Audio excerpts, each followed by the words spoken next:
So hello and welcome to our weekly lunch talk series of Databites. Today we're especially lucky to have not one but two speakers joining us today. We have Felix Wu from Cardozo Law School and Daniel Barth-Jones from my own school, Columbia University Mailman School of Public Health, who are here to discuss whether data sets can actually be released publicly while still preserving privacy, something that's been in the news and that people have been debating a lot. So this just the tiniest bit of background on this Databite. It's sort of building off previous Databites we had where we discussed the release of public release of data from the Taxi and Limousine Commission, where people were able to re-identify, or some clever people were able to re-identify celebrities and other people in these data sets.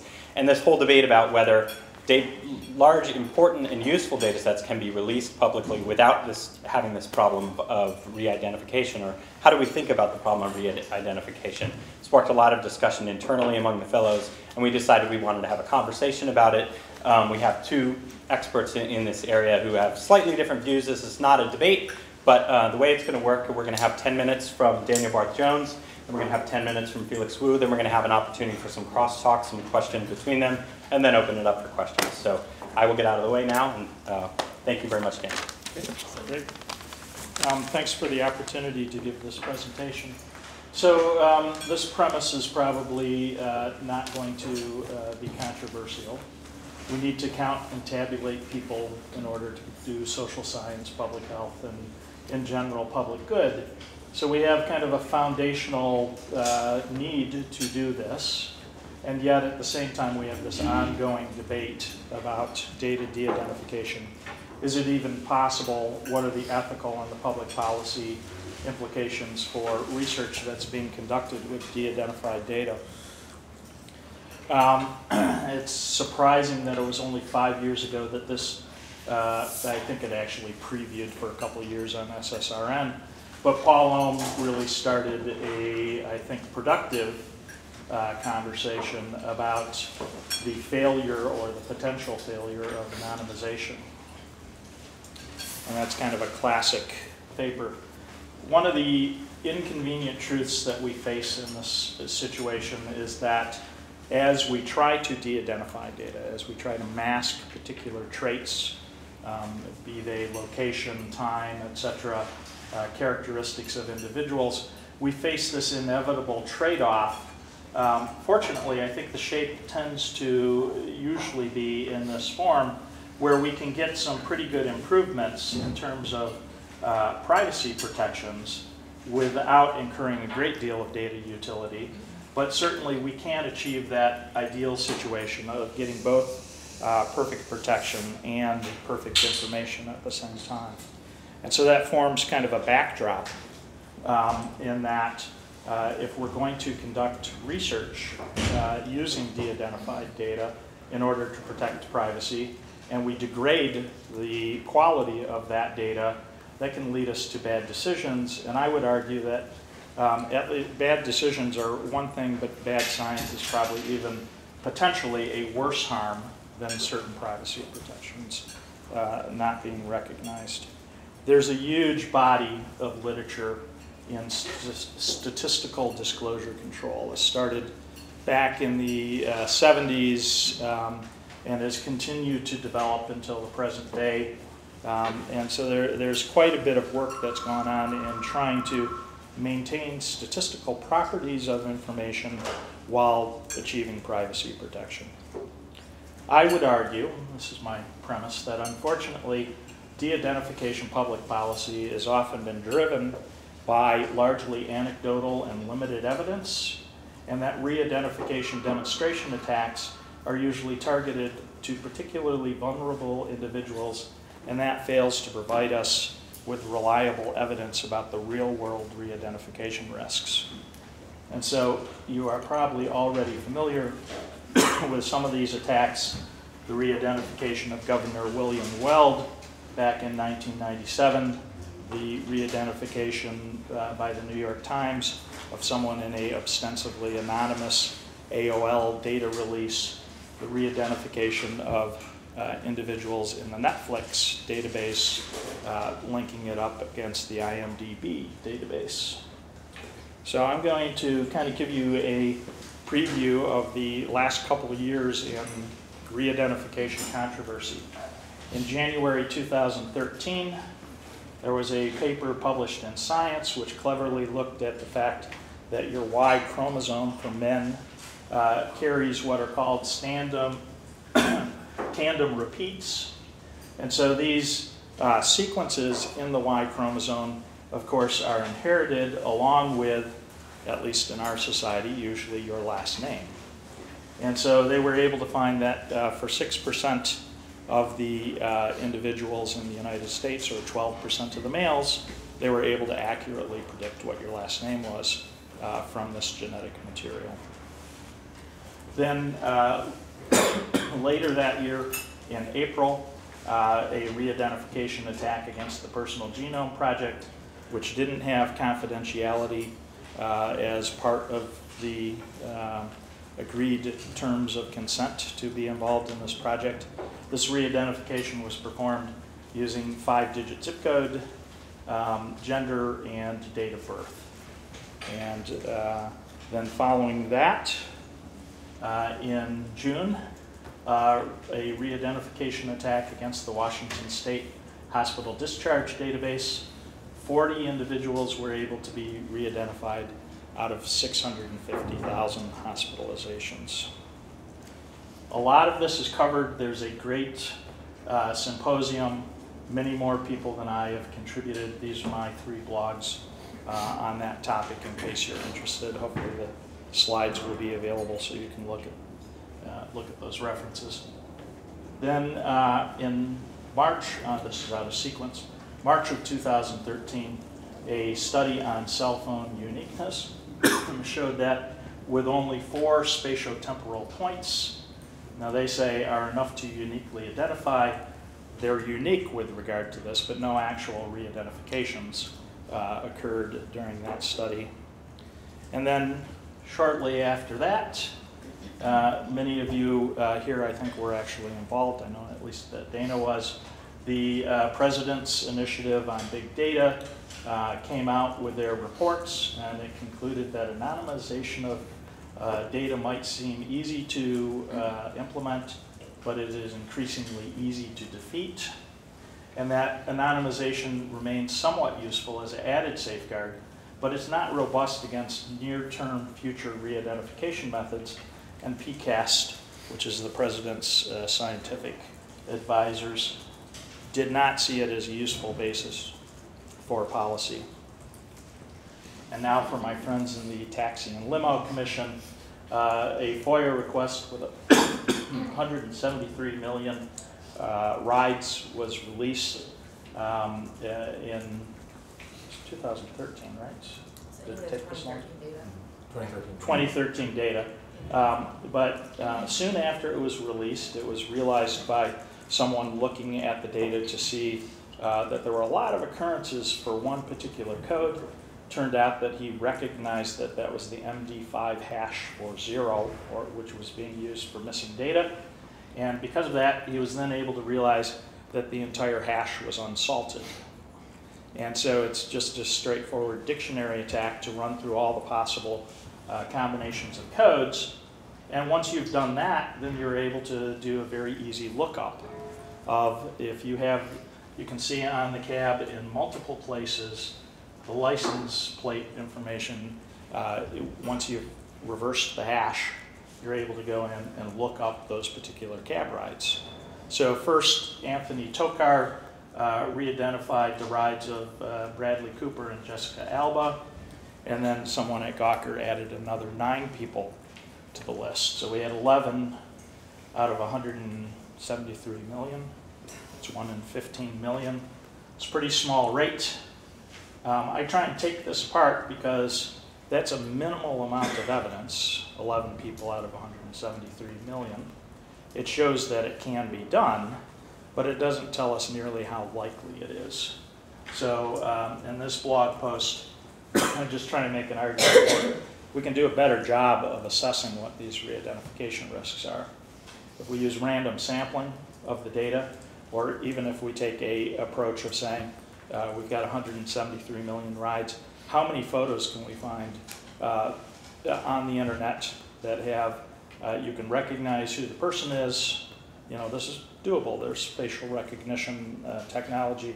How many people can be recognized, and you can identify the cab medallion information. Then this year, I think it was almost exactly on Data Privacy Day, science came out with the conclusion that it was the end of privacy, and I particularly underlined this because I'm not one of these people. Some medical researchers acknowledge that keeping patient data private is becoming almost impossible.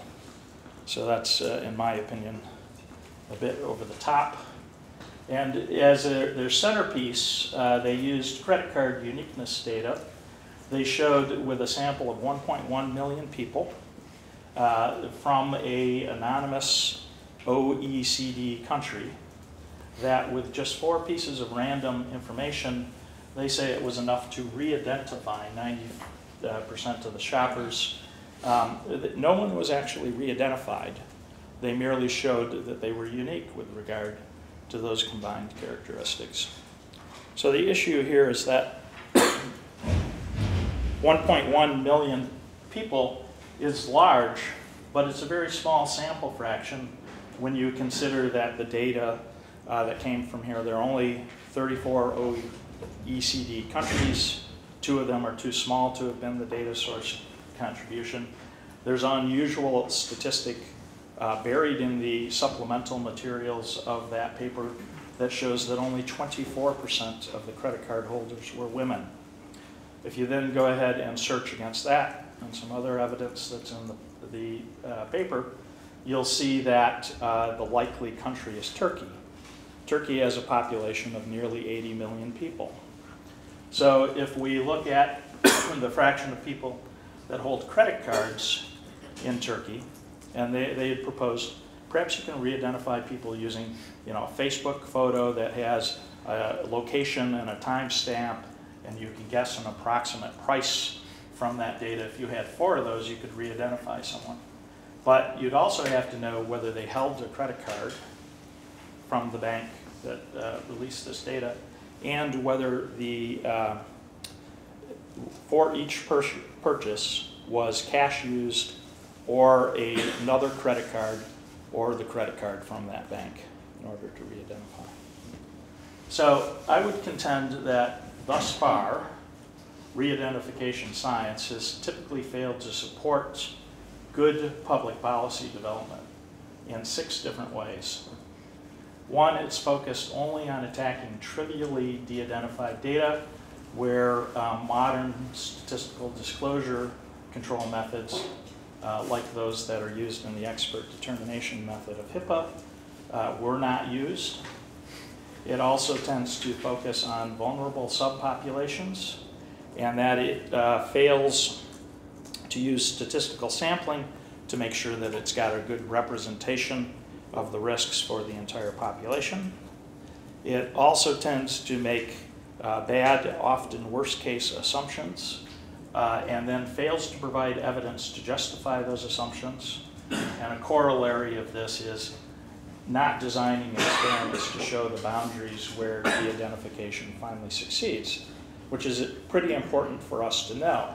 So if you're going to, for example, in the Netflix data release, they said, if you know what movie someone saw and plus or minus 14 days when the movie was rated, you could re-identify people. I can't remember when I rated any movie, let alone, plus or minus 14 days. So they have to look for realistic boundaries. The 3 other ways I think that it's failed is failing to distinguish between sample uniqueness in the data that you have, population uniqueness in the larger population, and re-identifiability, the ability to link those population unique observations to identities, and failing to fully specify a relevant threat model in a complete way so that it can be evaluated, and then finally, unrealistic emphasis on absolute privacy guarantees, which don't recognize the inevitable trade-off that we have between data privacy and utility. I don't think we have enough time for me to go through this, but perhaps if these things come up in questions, we can double back on this. I've taken each one of those attacks I've looked at, did it contain things that, for example, would have had to have been excluded in HIPAA de-identification? Was this against data that was either compliant under the HIPAA standards or some other reasonable modern definition of statistical disclosure limitation? Was it targeted to specific subpopulations? Did it use statistical sampling in order to get representation? How many people were re-identified? What was the population at risk of re-identification? And then finally, the extent of the risks that were demonstrated in each one of these studies. And we can double back on that if there are specific questions. So to wrap up the larger debate, people like Arvind Narayanan have proposed that the de-identification still doesn't work. It's not a silver bullet. I've asked whether it works or not. Really depends on how we define working. Do we want an absolute privacy guarantee? And then finally, I would contend that not having a silver bullet is not a good reason to dump all your ammo. That de-identification can importantly reduce re-identification risks, and that on a cumulative effort, de-identification is a good thing because it helps impede any sort of accretive assemblage of information to try and re-identify people in a way that Paul Ohm has described as this database of ruin. So I think I've gone a little bit over, but I'll hand it over to Thanks, Dan. Felix? Yeah, so thanks for having me here today. And I think when the organizers originally put Dan and I together on this panel, I think they had this idea that somehow we were going to fight or something along those lines. But actually, nothing of the sort. And in fact, if anything, I'm just in some ways going to just sort of pick up where he left off. Although I want to sort of flag a couple of ways in which there are key moments. Whenever you're hearing any talk about de-identification, there's some key moments when you need to sort of stop and think to try to figure out how to assess what's being said. And those key moments are when you hear words like risk or success or sort of terms like that, right? Or privacy, for that matter, or anonymity. So my bottom line is that when we're asking how anonymous is anonymity, it depends on what you mean. So that when you're asking about risk, you have to ask risk of what? And should we care about it? And what's the thing that we actually are trying to prevent at the end of the day? Which is quite related to what Dan was describing about threat models as well. But I think it's important to be thinking about different kinds of threat models and the way in which different threat models might be more appropriate in some sort of settings rather than others. And similarly, as he was asking at the close of his talk, you have to ask, when you're saying that de-identification is possible or not possible, you have to define your terms. You have to say what counts as a successful de-identification or not. And so my claim is that actually those who either claim that de-identification never works or those who claim that it always works are generally in their own world. They're in their own world with a particular view about what counts as a successful de-identification, one which they're probably right about some of the time, but they're unlikely to be right about all of the time. So now that Dan's gone over several of the sort of the famous stories, I don't think I need to go over the Netflix prize one again, but just briefly, right? So the idea here was that Netflix was trying to improve its recommendation algorithm, so they released a bunch of data about movies and ratings to try to challenge researchers to come up with a better recommendation algorithm. But a couple of computer science researchers took on a different challenge, a challenge of actually re-identifying, trying to figure out who these folks were in this database that Netflix had released. And so the first thing they showed was a sort of fact about uniqueness, right? That's the first step that Dan was describing, right? And so the first thing they showed was that your rental records are pretty unique. Now, you could probably tell without doing any research at all that your rental records are unique in the sense that it's very, very unlikely that there's anyone else in the world who has rented the same movies as you and rated them the same way, right? Extremely unlikely that they would actually be identical. But the question really was, how close are they in general, right? Are these the kinds of things that tend to be fairly far apart, or the kinds of things that tend to cluster more, right? Such that there's lots of people with very, very similar rental records. And in part, their finding was that actually these things spread out, maybe spread out more than you might think, right? That's the essence, really, of what it is that they found, right? With respect to how many individual pieces of data would you need in order to be able to uniquely identify records in this data set? And then separately, there's a question about whether or not you could go out and actually get some of that data. And they at least did a sort of demonstration version of this, where they went to IMDb and found some ratings there, and then tried to use that as a method of saying, well, sometimes those few pieces of data really actually exist out in the world, and we can use those to actually re-identify people. So the question is how to interpret those results, right? So Paul Ohm's paper, that in some sense started this conversation, as Dan described, took these studies like this to say that they sound the death knell for the idea that we protect privacy when we remove personally identifiable information. And moreover, that utility and privacy are linked so long as data is useful even in the slightest, then it's also potentially re-identifiable, suggesting that it's impossible to have useful data that is in fact not re-identifiable. And one of the things that he points to are some of the computer science studies that purport to show something like this. Okay, I'm not going to go through the details of what this graph is supposed to show, but roughly the idea here is the black bar indicates the success of the attacker, and so therefore how little privacy you have, right? And the gray bar indicates the success of the researcher, and therefore how useful the data actually is, right? And so if you look at the graph, the idea is that if you increase privacy, decrease the ability of the attacker to actually find out what the attacker is trying to find out, you also decrease the usefulness of the data to the researcher, right? You decrease the ability of the researcher to find out what the researcher wants to find out. Now, what's a little bit strange about this graph is that you might notice that the bars like shrink and grow with almost uncanny precision here, right? And that's because in this particular graph, in this particular paper, the way that you were defining a successful attack was in the ability to learn anything about one particular attribute of these individuals, in particular marital status, as it turns out, in this particular demonstration. The way you were defining success on the researcher's part was your ability to study marital status. Well, so of course you should imagine that if you're trying to hide marital status from one set of groups, the attackers, and while simultaneously revealing it to another set, the researchers, you can't possibly do it with a publicly released database, right? And so with that definition of privacy, and with that definition of the research goal, you can't possibly get both at the same time. But that doesn't necessarily mean that you can never get those two at the same time. The further apart those two things are, what it is you're trying to hide from the attacker, and what it is that you're trying to allow the researcher to discover, the further apart those two things are, the more compatible those two goals will be with each other. So it'll depend on your specification of what those goals actually are. And there are certainly at least some circumstances in which you can imagine those goals to be sufficiently far apart that you can at least imagine ways by which the computer science will help to be able to separate out those two goals in the released data.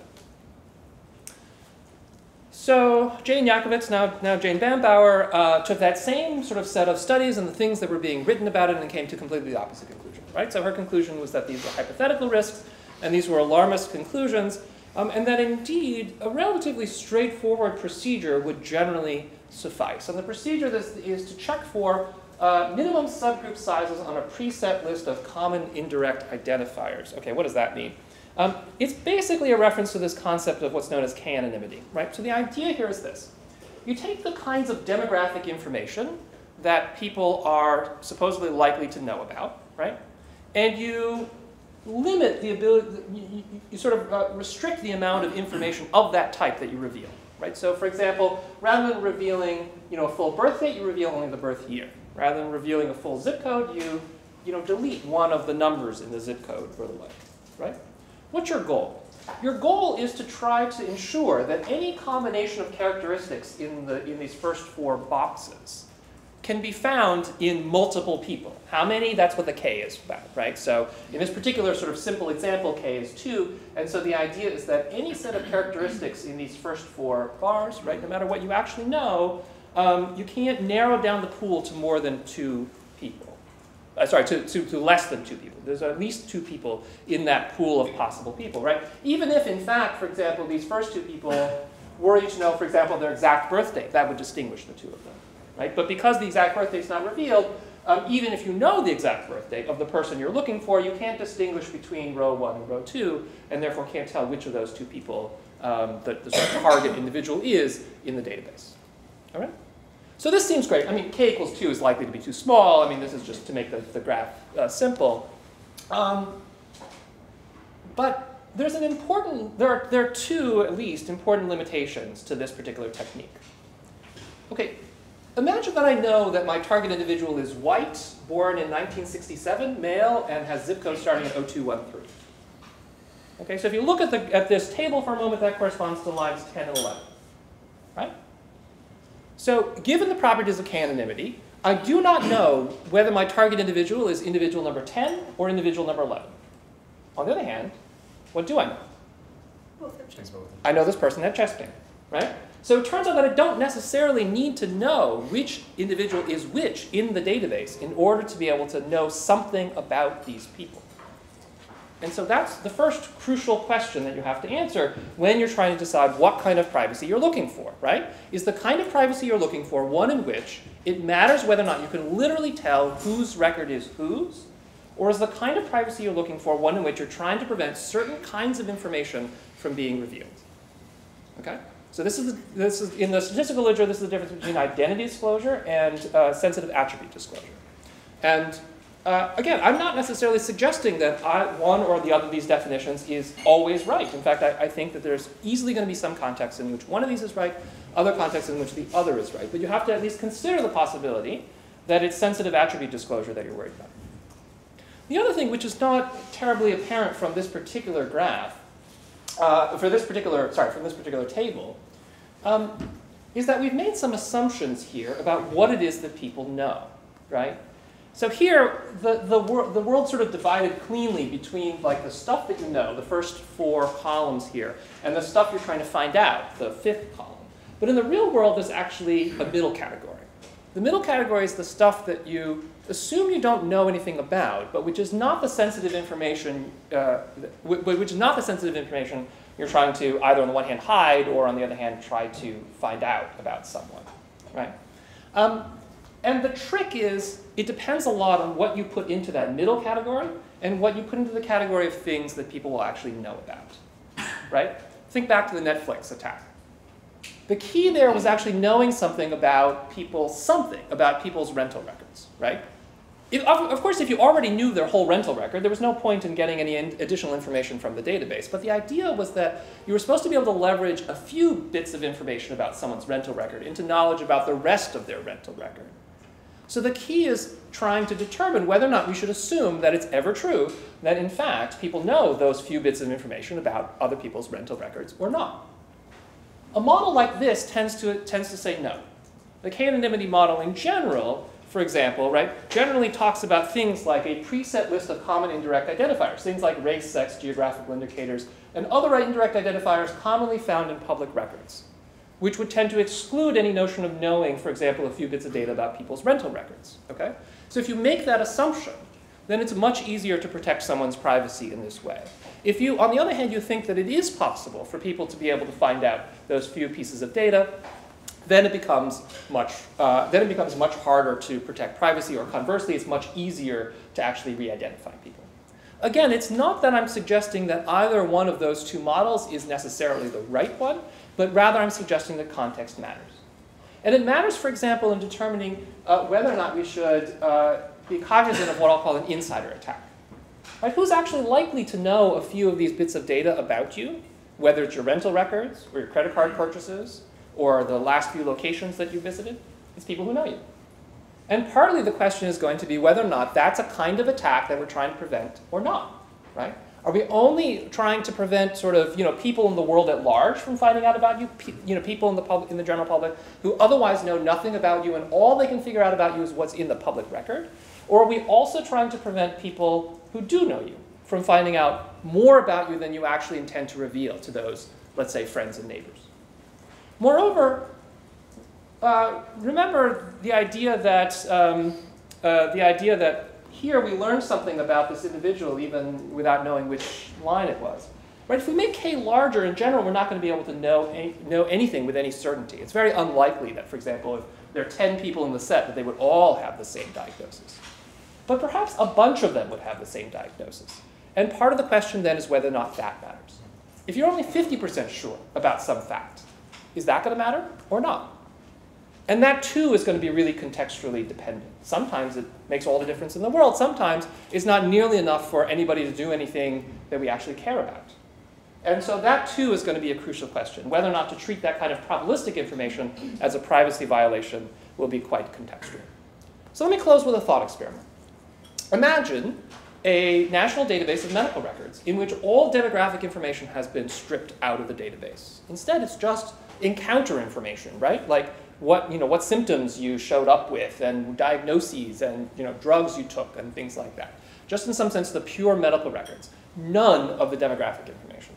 Now you can imagine, even with zero demographic information, this might be a really useful thing to have out there, right? You could compare your symptoms to other symptoms people have, and sort of the diagnoses they tried or failed, and all sorts of things. This could be incredibly useful for society, right? Now, would this be the kind of thing that we might be worried about? Well, so that'll depend. Perhaps, indeed, it would be quite difficult for me to just name a person and for you to then be able to pick out some random person's medical record in this massive medical record database. On the other hand, would it allow you to potentially then use a few bits of information you know about friends and neighbors or something along those lines, so then find out the rest of their medical history? Perhaps, right? Or at least to be able to take good guesses about their medical history, right? To not know exactly which record it is, but to be able to narrow it down to a few. Right? And should we be worried about that? I think it all depends on those kinds of contextual questions. Those are the questions we have to answer if we're going to be able to figure out whether de-identification works or it doesn't work. So thank you. And so much of this has been written up. I've written about this in a paper called Defining Privacy and Utility in Datasets, available on SSRN, published in the University of Colorado Law Review. Thanks. So we wanted to give our speakers a chance to ask each other questions, if just for a couple minutes. If you don't have questions of each other, then we'll just open it up to the audience. But I don't know if Dan has a question for Felix or vice versa. One thing I really appreciated about this paper is that you took a look at differential privacy. Mm-hmm. And one of my concerns about differential privacy, I'm glad, when it works, it's fine. When sample sizes are small, it doesn't work well. It adds a lot of distortion. Do you want to actually explain differential privacy for the room?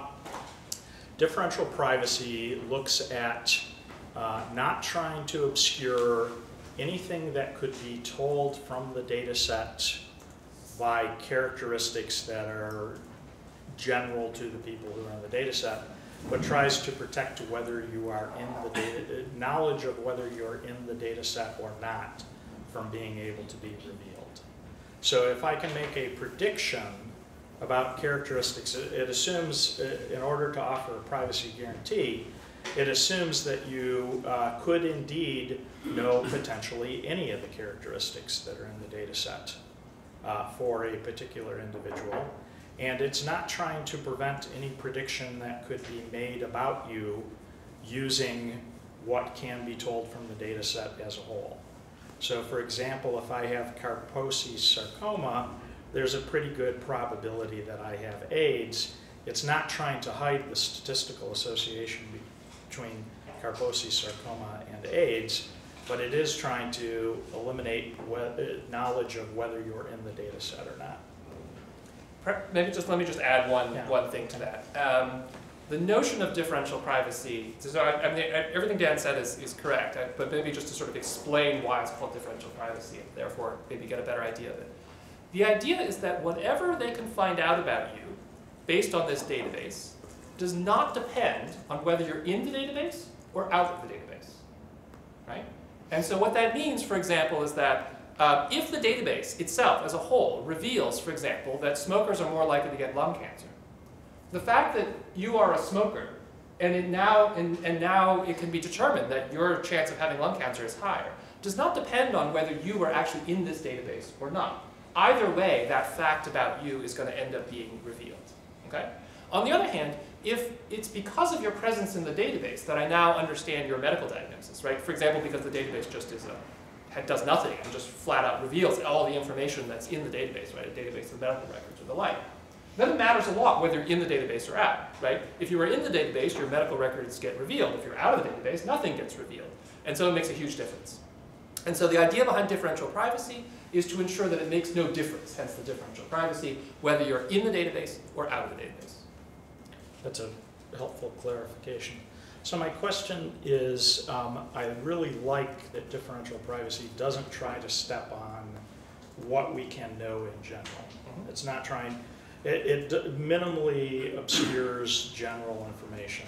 You know, what a nearly omniscient Bayesian could know doesn't get stepped on much by differential privacy.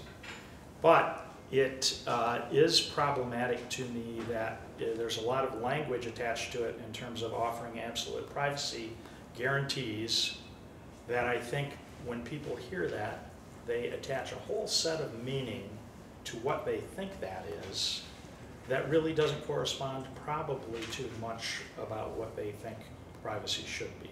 And I just wondered your opinions about that. So there's two possible ways of thinking about what might go wrong with any kind of attempt to de-identify data, right? Broadly speaking, one of two things could happen. Either you, in some sense, don't de-identify it well enough, and it therefore still is privacy revealing, or in some sense you've de-identified it too well, and now you've destroyed the usefulness of the data. I think in general, differential privacy techniques are designed to be one-sided in the sense that I think the definition of privacy is pretty robust. That is to say, it's actually relatively more difficult to come up with scenarios in which the differentially private database nevertheless invades someone's privacy. There are some, particularly when we start to broaden our notion of even what counts as a privacy invasion. Sometimes questions of things like targeted advertising start to raise questions, for example, of discrimination. Right? That's a kind of thing that's a kind of, if it's a privacy interest, that's a kind of interest that falls entirely outside of the notions that differential privacy has anything to do with. Okay? But I think it potentially comes at the cost, differential privacy potentially comes at the cost of being able to do something useful with the data. I think that actually is the primary limitation with it, as opposed to the other direction, as opposed to feeling like it's not private enough.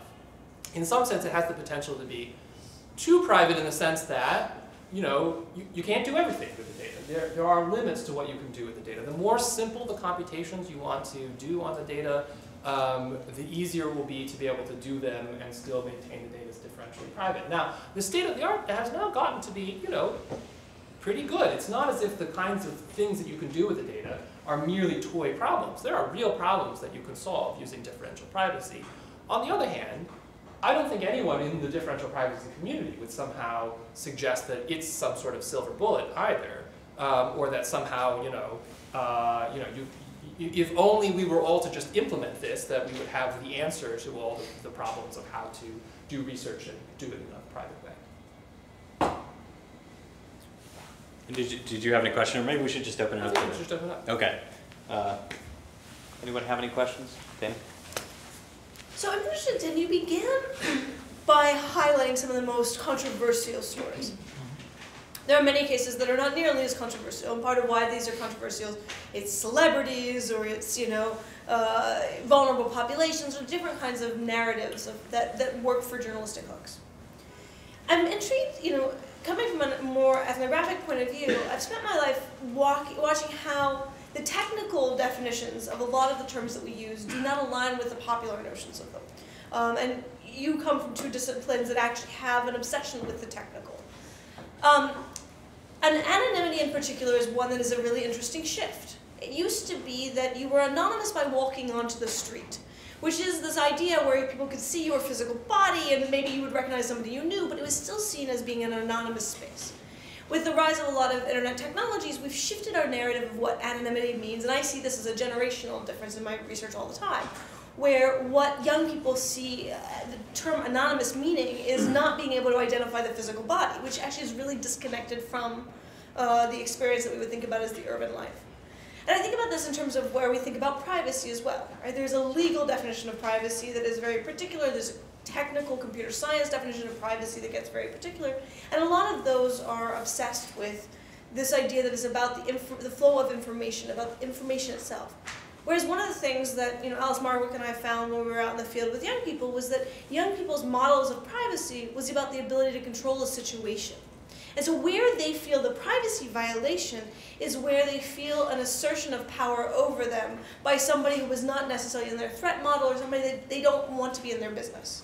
And so with this in mind, part of what I'm struggling with as I hear your conversation is that I don't see it as challenging the moment of this big public uproar, because the big public uproar is about these weird conflicted experiences of privacy and anonymity that look so different than what we mean technically.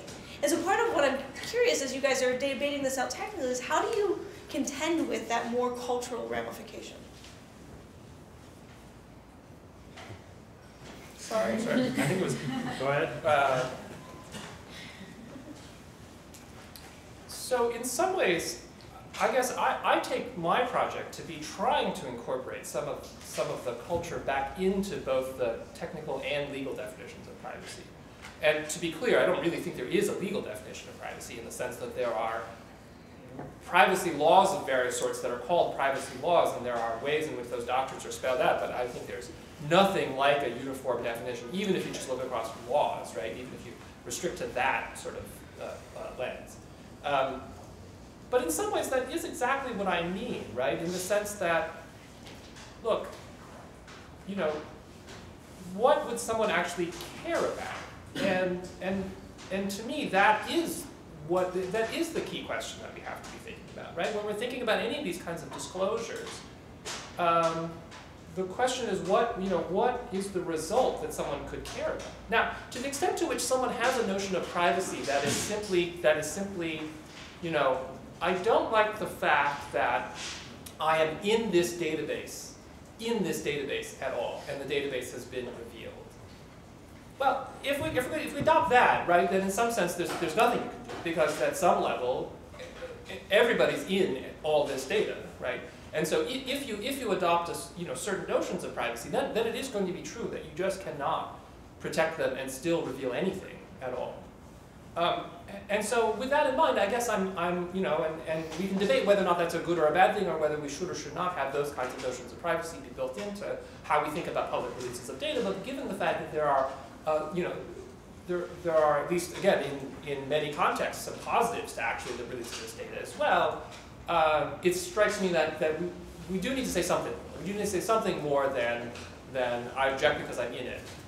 And then we have to have some notion of what else do you object to besides just literally that it was your data that ended up being used to generate this thing that has now been publicly released.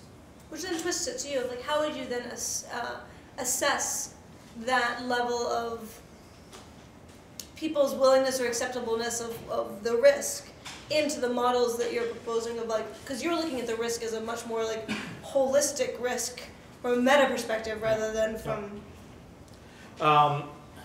I think it's, for me, an open question as to the extent to which society can reasonably accommodate consent to be present in many databases. And that's because most of the databases that I deal with relate to matters of public health, where we have reason to need to be able to count what's going on with each other. So the Ebola epidemic, certainly somebody deserves not to be outed as someone who's infected, but as a society as a whole, we need to know what's going on with that epidemic to be able to put it down and stop it. And so I think it's currently under HIPAA, de-identification absolves the data provider if it's determined to be de-identified of concern about whether someone can be re-identified. I think it's probably a reasonable accommodation for us to start exploring to what extent would people opt out if they were given the option, and can we limit the extent to which they can opt out in a way that is helpful in that the details of their medical history are successfully obscured, but the kinds of things we need to have as epidemiologists to adjust for how unrepresentative is this database now that we've let people opt out, things like age, gender, race, etc. Those things get captured so that at least we're able to tell we're significantly undercounting this minority group, and therefore we may have a distorted picture of a larger reality. Other questions? About you? Mark. Oh, hi. Okay. I'm going to make a quick comment and then ask a question, and I hope this is useful and not just distracting. So I think about this stuff a lot, and I recently went to a law conference about ethics and big data and civil rights in Berkeley last week or 2 weeks ago. And I came out realizing, and I'm bringing up even higher level of question about what do we worry about, and who worries about what.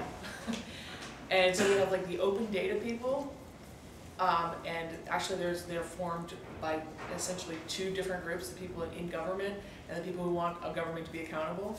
And they have, they have their own interests. And then there's the corporate big data people, and their basic mantra is people like you, such and such, therefore you such and such, chances are. And then there's the security people who care about de-anonymization and NSA surveillance, that kind of thing.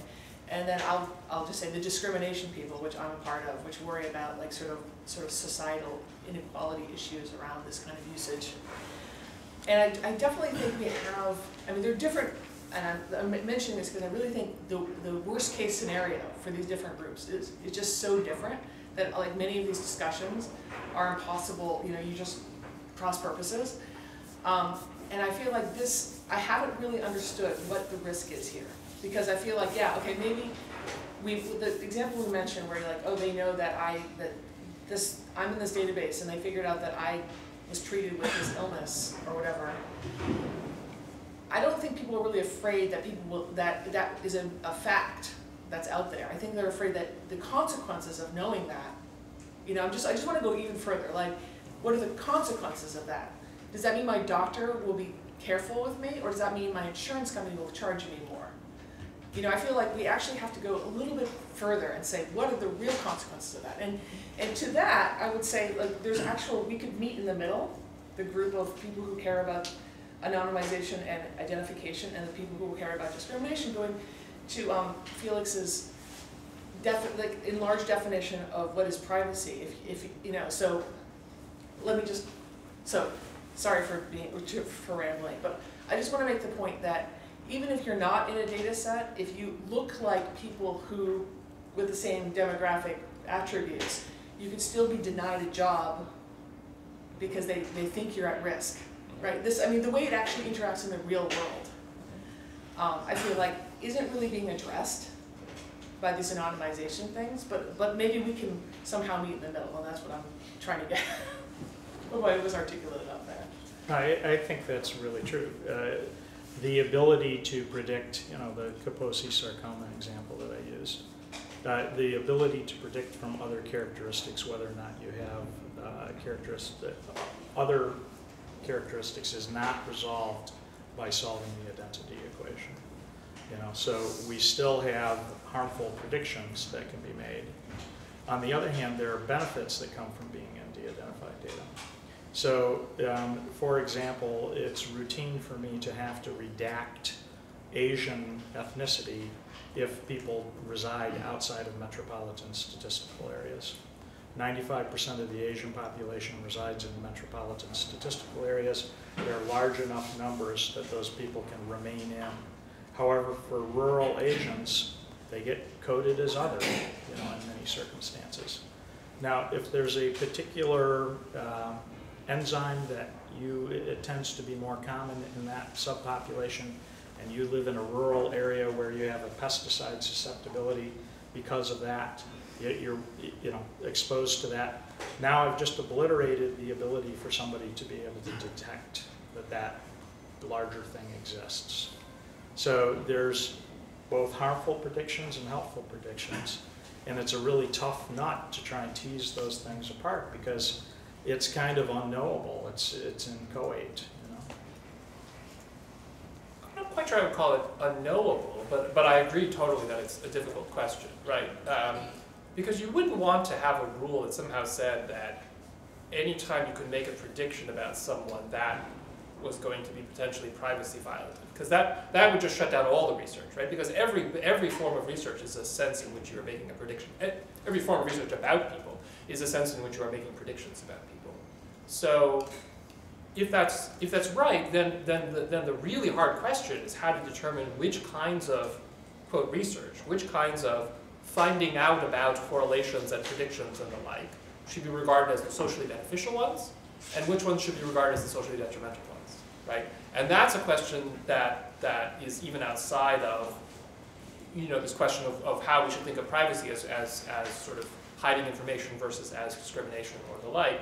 Even if we're focused on discrimination, then you have to say, well, in some sense, we've already built into the notion of discrimination. When we use it colloquially, we've already built into it the notion of some kind of discrimination is bad. It's just implicit in our notion of discrimination, because every activity involves a discrimination of some sort in the sort of technical sense. You're treating one person differently from another, but sometimes treating one person differently from another is justified, and sometimes it's not. And that's a much, much harder question, though one that I think is also the reason why the pure technical results here can't get you to the point of actually sort of answering these questions, right? The computer science can't tell the difference between the good and bad forms of discrimination, essentially. So I think that's right. Though at the same time, I'm not sure I would characterize that as being the only thing that people ultimately care about. I mean, I think people also do ultimately care about certain kinds of disclosure of information that's not necessarily because of the way in which it will allow people to predict something else, but just because that fact itself is regarded as sufficiently sensitive or just sufficiently personal in a way that they actually sort of care about. So at that level, I would certainly agree that discrimination is a big piece of thing, but I'm not sure I would say it's the whole thing. And then finally, I would say, look, I'm totally with you in thinking that ultimately you do have to figure out what are the consequences of the data release. That's, I think, in part how we can figure out, for example, what the relevance of probabilistic information is going to be. Because, for example, an insurance company might well be more than willing to act so long as the probabilistic difference is statistically significant, right? And long before they have any certainty about your characteristics. Right. And so if we're worried about insurance companies, that's exactly the time to be worried about even the release of probabilistic information. So I'm sorry to talk so much, but it sounds to me like you're actually convincing me that I'm actually asking the same question as Dana asked, because in some sense, I feel like we care about benefit of society, benefit of individual, and measuring and sort of balancing those, but computer science knows how to formulate something else, which is privacy. So it's like easier to think about on a technical level, and it's not a moral decision. Like, we don't know how to encode moral decisions into computer programs. So in some sense, we are like solving something that isn't actually the thing we want to solve. Maybe, I don't know. But it could be. I guess I'm suggesting that the technical results are still going to inform the ultimate results, right? Because first you'd have some decision about what you care about, and then at what sort of level of probability will this thing start happening. And then the computer science will tell you whether or not you reach that level of probability or not, right? So it's a mixture of both. It's not as if there's going to be a complete answer only in one discipline or only in the other. I think Martha had a question. Yeah, I have a question about the rise of a conversation about data that seems to involve everything. So, does Netflix data and does taxi ride data have any implications for public health? And if not, then why does what's happening in that space affect public health data? Like, why is the conclusion drawn there of concern to the state of public health data? Yeah, my reason for getting involved in the taxi data was because there were assertions being made that de-identification is impossible. And so, it's worth, if it becomes the conclusion of society that de-identification can't be achieved, there are probably different levels of motivators for the release of taxi data versus medical data. But if we throw away the ability to at least reduce, importantly reduce, many times orders of magnitude reduce the likelihood of being re-identified, and we just decide it can't be done, 11 people were re-identified out of 173 million, without having even applied many modern methods of de-identification, then we've come to a conclusion that I think starts to impede our ability to do basic science. So one thing that I noticed about your work as a social scientist is that it's very much in the defense of a kind of socially oriented research that has generally been defended by the fact that it's carried out by specific experts in specific locations like universities. And that a lot of the examples of challenge that are from an open data movement where data is released to anybody who's able to analyze it. So what is the defense structure around public health and the kind of data that you need to continue your research, because that seems to be what's at stake in the conversation. What protects that data from going open, if anything? Common sense, I suppose. Because there are small re-identification risks that are associated with data sets, and people can launch, for example, demonstration attacks against, we call these usually nosy neighbor attacks. Most of those data sets are not, they could be under HIPAA, many times freely distributed out on the internet. They tend to not to be. Center for Medicaid and Medicare has released public data sets which they were called public use files, and quickly the moniker became public useless files because of how heavily de-identified they were, that a lot of the data utility was destroyed. So I think open data is a different context than much of medical research, but I also think that there are things at stake in the open data debate with regard to how effective is de-identification that we shouldn't be easily swayed by examples that re-identify extremely small fraction of people and then cast this general doubt.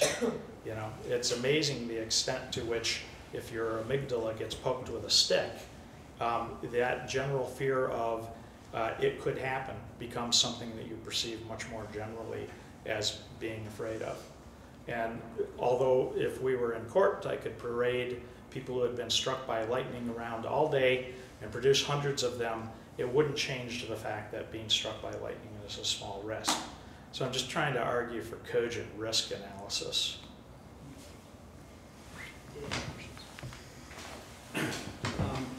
One of the issues lurking in the background here, I think, is the way we define personal data in a very binary fashion. And this comes up especially in the HIPAA safe harbor, where if you follow the de-identification standards, you're outside of the HIPAA requirements. And I'm wondering if a good strategy for trying to bridge some of the divide here, a lot of which I agree with Felix, is a question of how you define privacy and utility. It's also, to my mind, a question of the different professional and cultural assumptions of what, in the paper that I'm writing, I term pragmatists on the one hand, I put you in that camp, versus formalists like Cynthia DeWark. And it's not so much that you even disagree as that what matters to the two of you is just entirely different, and you're just talking past each other as far as I read the literature. So I wonder if we move away from that binary definition so that it's not quite so consequential, and instead you take a view that personal data is more of a spectrum, kind of the PII 2.0 approach, and then begin to think of this whole issue more in terms of a classic security problem, not a privacy problem. So you focus on, what are the processes, what are the appropriate precautions that have to be taken, and you can see that those would apply in almost any case, rather than there just being like a single case where if you take these limited steps, then there are no obligations. So do you think that's kind of a helpful way to try to reframe the current debate? Yeah, I certainly do. One of the challenges that's involved in open data is that it's open to almost everyone. And therefore, in HIPAA, in the expert determination section, you're required to come to an evaluation that there's a very small risk that people could be re-identified with either the data or itself or in combination with other data that's reasonably available to the anticipated recipient.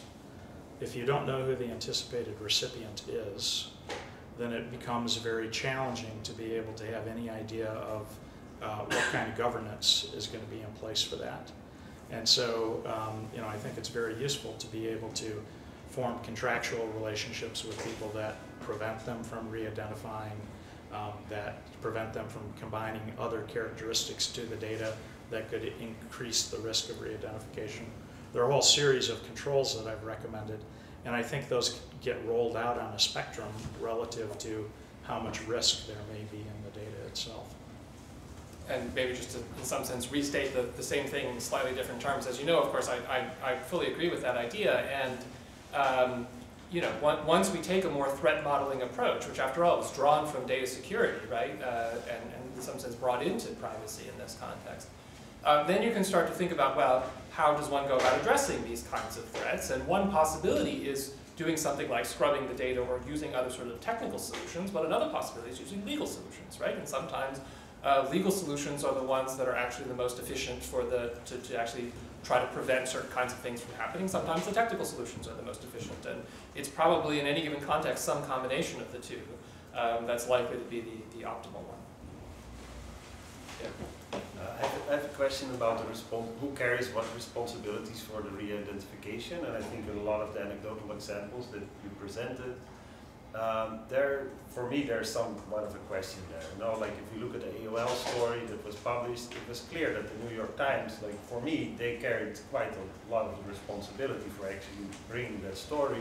And I know an example of like the Google Street View debate that was in the Netherlands, and then like media came with like, even though the faces were blurred, we recognized this celebrity standing in front of his house. I didn't know that the person lived there. It's like the journalist that decides to combine certain information. And so like this brings me to the question, who carries what responsibility for these kind of risks, and actually this risk materializing very predictably in the world that we live in, and how far are we to understand where to put the blame for these kind of harms to materialize? Do you think we still really much at the beginning of the process? Do you feel there's going to be a little bit more of kind of pushback of media coming out with these stories, or different entities that are in this kind of realm of re-identification, or do you think we've kind of already put like put a conclusion to that kind of debate, and media is going to continue with this kind of thing? We're not going to see any pushback on that. I wonder what your views are on that. You will see no pushback. I'm almost positive. You will see no pushback, and here's why. Apologies for the stereotyping, but I think that was a very European question. The reason why I say it was a very European question is because in some ways it runs contrary to what I think is the American assumption that if information is available out there, you didn't acquire it by some improper means, you have a kind of First Amendment right to just do stuff with it, to talk about it, to do, to work with it, to try to draw inferences, to like do whatever you can with the stuff that you legitimately have. And I think that sort of that basic assumption runs quite deep in a way that suggests to me that at least in the U.S. anyway, you'll find little or no pushback on that side. Mm-hmm.